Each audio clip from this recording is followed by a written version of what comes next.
Wara ya lo garang wala. Kuzolo na koyaram dere.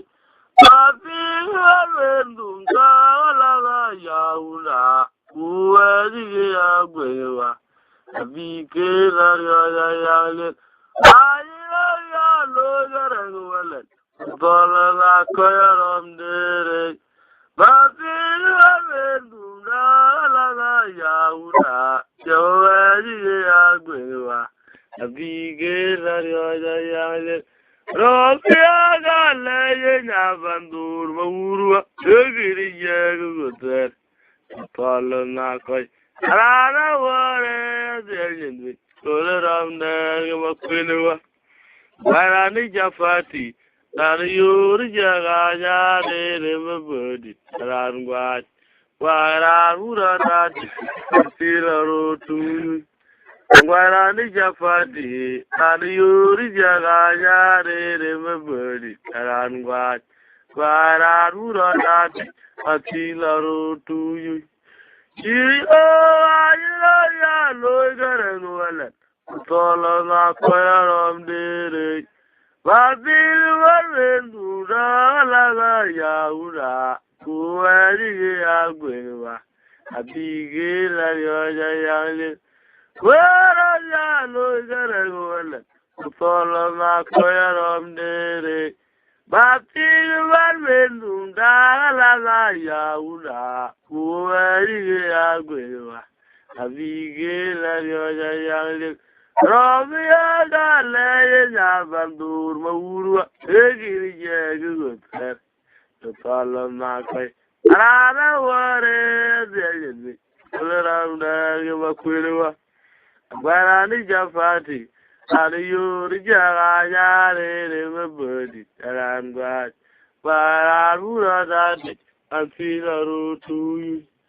Barani jafati, ani yuri jaga yare mabodi, tarangwa, bararura dati, antila rutu. Ye dangwa ya jama, chigoyi beri kavalai.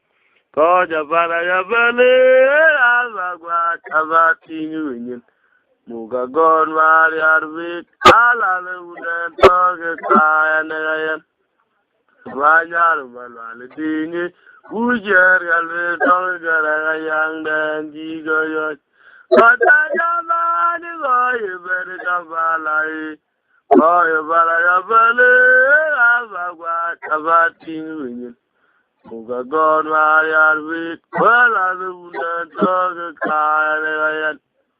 The Manyar Malwali, Ujer Gal Dog Garayan, then Tigo. Tara, but Yer Albit, and then go by Yellow. Hello, more on my shot. And a TV you go, you are a knock. When you never got fit, and then go by Yellow. La more on my jot, and a TV you go, you are a knock. The fire you go, you been come by. Boy, a valley, about you in it. Muga Gora, Yarbit, all other wooden dog, a tie and a The Manyar Malwali dingy, Bujer Gale, Toga, young Dan, Gigo, Network, Ijamuga Bit, and the work, a young love. On your shot, and a TV you go, you are a learner. And the Ijamuga Bit, and the work, a young love. A learner more on your shot, and a TV you go, you are a learner.